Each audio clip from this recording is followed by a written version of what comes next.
예전에 잠깐 소개한 적은 있지만 아이스크림 폰이 내 첫 번째 폰이다. 요즘은 길거리 지나다니는 젊은 학생들 대부분이 가지고 있는 필수품 같지만 나는 20살 성년이 되어서야 핸드폰이라는 것을 겨우 가질 수 있게 되었다. 물론 요즘 스마트폰처럼 기능이 많았던 건 아니었지만 말이다.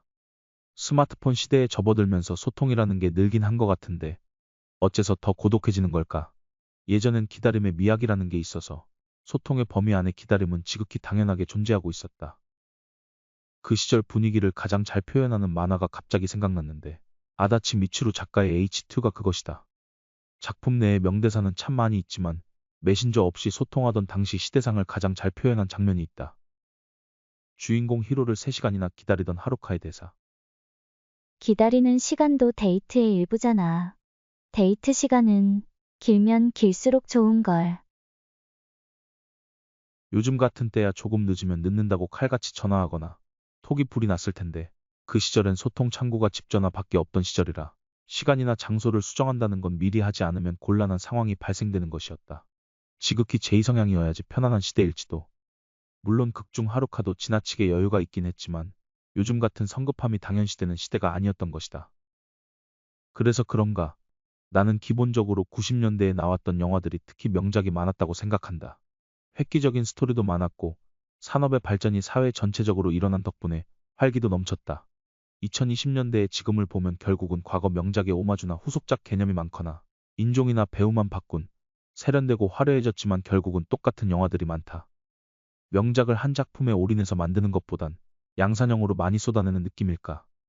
물론 그 시절과 달리 OTT 플랫폼이 늘어나서 미친 듯이 작품을 뽑아내야 하긴 하지만 영화 후쿠, 내가 아직도 기억하는 영화 중 하나다. 비디오 가게에서 한 번 빌리고 나서 어른이 된 피터팬 설정이 너무나도 신선한 나머지 생각날 때마다 정기적으로 빌려보는 영화였다. 소위 말하자면 중간부터 봐도 재밌게 볼 수 있는 대열에 속한 작품이랄까. 기존에 있던 원작을 재생산하려면 이 정도 신선함은 있어야 새롭다라든지 재밌다라는 감정이 들게 되는 것이다. 그 유명한 피터팬 이야기에서 피터가 어른이 된다는 설정은 지금 생각해도 놀랍다. 놀라움에 대한 감정은 예상치 못한 비틀기에서 비롯된다는 것을 제대로 설명한 작품으로 어린 시절 가장 최애 영화로 여전히 남아있다. 기억력이 점점 안 좋아지는 와중에도 현재까지 장면 하나하나 다 기억하는 거 보면 진짜 말 다 한 거지. 너무 어릴 때지만 내가 90년대를 사랑할 수밖에 없는 이유는 참 많다. 예술도, 산업도, 문화도 뭔가 고여가는 느낌이 드는 2020년대의 지금, 90년대의 모든 것은 하나같이 시초였고, 출발점이었고, 활력이었다. 리셋 버튼이 있다면 주저하지 않고 90년대로 날아갈 것이다. 문화가 쇠퇴한 건지, 내가 그저 그런 메마른 아저씨가 된 건지는 잘 모르겠지만, 아직 명작 안 본 눈 시절에 그때로 가서 다시금 그것들을 순수하게 즐기고 싶다. 그 시절 학창 시절로 돌아가 드래곤볼, 슬램덩크, 원피스, 나루토 등등 쏟아지는 명작 만화 부흥기도 다시금 체험하고 싶다. 그때 내가 단지 어려서 재밌게 본 게 많은 게 아니라 정말로 대체 불가능한 작품이 쏟아지던 시절이었던 것이다. 아무리 생각해도 그 시절의 인류가 더 창의적이고 위트가 넘쳤다.